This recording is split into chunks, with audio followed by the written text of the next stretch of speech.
ग्राम्य स्तरीय सचेतनता और कृषक मानकु बिहन बंटन कार्यक्रम अनुष्ठित।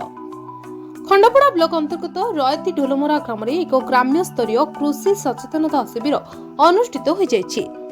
स्थानीय सरपंच श्रीमती मुकुता परिडा अध्यक्षतार कृषक साथी श्रीजुक्त विजय कुमार पंडा तत्वावधान में सूर्य नारायण पंडा कृषक ओडिशा पोर्टाल में पंजीकृत होइतिबा कृषक मानकु उन्नत मानर बिहन चना बंटन करथिले। कृषक माने हेउछंती ओडिशार मेरुदंड।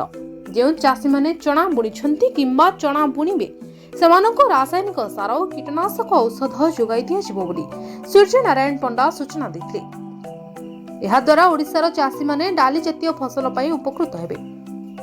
उक्त उन्नत मानर मंजी बिहन MS Swaminathan research foundation Jaipur द्वारा जोगाई दिया जाउछि।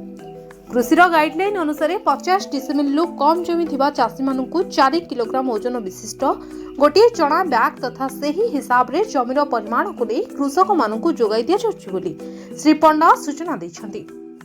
समस्त पंजीकृत चाषी मानक महल रे खुशीर लहरी खेली जाइतिबार देखा जाइछि। खंडपड़ारू प्रियव्रत षडंगीଙ୍କ रिपोर्ट मीडिया वॉइस।